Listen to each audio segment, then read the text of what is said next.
Hi guys! At last ay lumabas na rin po ang ating calendar of activities ngayong school year 2024-2025. At narito po ang mga mahalagang aktibidad na ating dapat tandaan para sa nalalapit na pasukan. Ito po ay naaayon sa DepEd Order Number 009 Series 2024.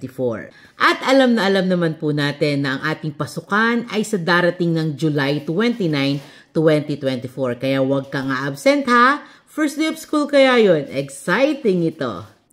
At nakasaad din ng iba't ibang mga national holidays ngayong darating na school year 2024-2025.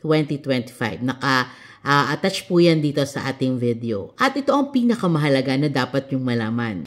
Ang end of school year rights ay sa darating na April 14 to 15. So meaning, lahat ng graduation, lahat ng recognition, moving up, ay dapat na iraos na o nagawa na sa mga petsang iyan.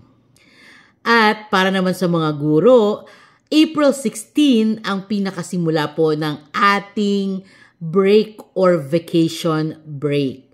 At yan po ay magtatagal hanggang May 15. So, ibig sabihin, meron tayong kulang isang araw na 1-month vacation. Kaya nga napakahalaga na mag-schedule na ang mga guro ngayon pa lang ng mga pupuntahan natin, no, mga itinerary natin para sa ating susunod na vacation. At ang ating pong magiging pasukan na sa susunod na school year ay June 16, 2025. So, ibig sabihin, Brigada Eskwela na ng June 9 to 13 at pagdating po ng June 16 ay start of the class na. So, parang mapapansin nyo rito, bumalik na tayo uli sa dati nating way ng pagbubukas ng ating klase. So, dahil nga yan sa napakatinding init din naman na nararanasan natin, tuwing April, May, 'di ba? Kaya po I think it is much better, pero take note po ha, magbabago na naman po ang cut-off ng kindergarten dahil ang ating pagbubukas po ng klase ay June